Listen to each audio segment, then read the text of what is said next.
लिल गोलू के पॉडकास्ट के बाद तो भाई साहब बहुत ज़्यादा बसड़ मच गई है। यहाँ पर 50% यो यो आर्मी लिल गोलू को सपोर्ट कर रही है, तो 50% यो यो आर्मी लिल गोलू के खिलाफ हो गई है। लेकिन पॉडकास्ट को देखकर तो मुझे लगता है कि लिल गोलू की तरफ से कुछ ऐसी तो बातें नहीं थी कि उनके खिलाफ हुआ जाए। लेकिन मैं इस पर बात नहीं करूँगा, इस पर बात हनी पाजी ने की है। हनी पाजी ने लिल गोलू के पॉडकास्ट के बाद से शायद वो चीज़ें हनी पाजी तक पहुँची और हनी पाजी ने रिप्लाई किया है। हनी पाजी ने कैप्शन में लिखा है, I don't believe in revenge, I believe in punishment. They are two different things. Never forget that I am the founder of Mafia Mundir. तो भाई हनी पाजी ने डायरेक्टली यहाँ पर रिप्लाई कर दिया है सारे मेंबर को, जिसमें बादशाह आता है, इक्का आता है, रफ्तार आता है एंड लिल जी भी आता है। अब लिल गोलू की बात करें तो लिल गोलू अभी भी हनी पाजी के साथ है और आने वाले टाइम में एल्बम में वो हनी पाजी के साथ काम करने भी वाले हैं। बट अब हनी पाजी का इस पॉडकास्ट को देखने के बाद क्या थिंक रहती हैं, क्या सोच रहती हैं, क्या वो लिल गोलू को अब लेंगे या फिर नहीं लेंगे, वो तो बात की बात है। बट लिल गोलू भाई ने प्यार दिखाया था हनी पाजी के लिए, लिल गोलू भाई ने यहाँ पर सपोर्ट किया था हनी पाजी को।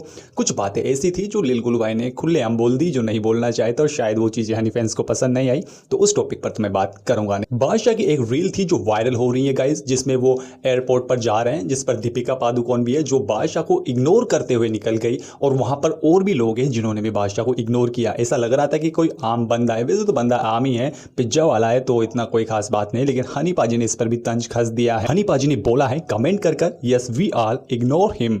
तो भाई और हनी पाजी ने यहाँ पर हंसने वाली इमोजी भी यूज़ किया। तो पाजी ने एक बार फिर मज़े ले लिए हैं बादशाह के।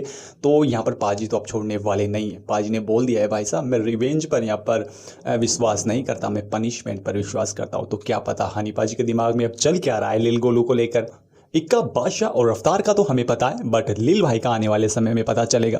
बट मैं दिल से यही कहूँगा कि पाजी और लिल गोलू एक साथ आनी चाहिए और हनी पाजी के एल्बम में लिल गोलू भाई के गाने भी होने चाहिए, उनके लिरिक्स भी होने चाहिए, क्योंकि इन दोनों को देखने के लिए मैं बहुत ही ज़्यादा बेताब हूँ और बहुत सारे फैंस चाहते हैं कि ये दोनों तो भाई साथ होने ही चाहिए। और लिल भाई और हनी पाजी का साथ है ना, एक लिरिसिस्ट किंग और एक म्यूजिशियन किंग, तो भाई फिर समझ रहे हो ना, तबाही, बवाल, बफंडर, लवंडर, सतंडर, जो भी होता होगा ना, मुझे नहीं पता क्या है, बट वो है, समझ रहे हो ना, कोई भी फिर आसपास नहीं टिकने वाला। अब बात कर लेते हैं शहनाज गिल और हनी पाजी के बारे में। भाई इनका एक कुड़ी गाने आने वाला है और इनका जो लुक है ना, जो पोस्ट है वो वायरल हो चुकी है और लोग बहुत पसंद भी कर रहे हैं। तो शहनाज और हनी पाजी एक बार फिर साथ में दिखेंगे और फिर बवाल मचाएंगे। अब आपको मैं एक चीज़ याद दिला देता हूँ, आपने अगर लिल गोलू का पूरा पॉडकास्ट देखा होगा, लेकिन एक शर्त है, अगर आपने लिल गोलू का पॉडकास्ट देखने पर आपके माइंड में वही रील होगी जो आप शुरू से सुनते आए हो, जिसमें आपने याद रखा होगा बादशाह का पॉडकास्ट, हनी पाजी का पॉडकास्ट, यहाँ पर इक्का का पॉडकास्ट और लील का पॉडकास्ट, वो सारी बातें आपके माइंड में होगी। और फिर उसके बाद में आपने लील का ये वाला पॉडकास्ट देखा होगा, तो आपको एक चीज़ कंफर्म पता चल जाएगी कि माफिया मुंडीर में सांप कौन था, माफिया मुंडीर के जितने भी मेंबर हैं उनको अलग करने वाला कौन था, दोगला कौन था, बेईमान कौन था एंड लफंडर कौन था। वो था गिरफ्तार, यानी रफ्तार। और इक्का की ये रील भी आप देखो, ये बहुत पुराना लाइव है इक्का का, जो इक्का ने एक बार पीप आके पेल दिया था रफ्तार को और वो गुस्से में बोला था लेकिन सच बोला था। आपने हनी भाई को जाके बोल दिया कि इक्के ने छोड़ दिया क्रू, और आप मुझे आके बोल रहे हो कि हनी भाई ने तुझे निकाल दिया। वाह।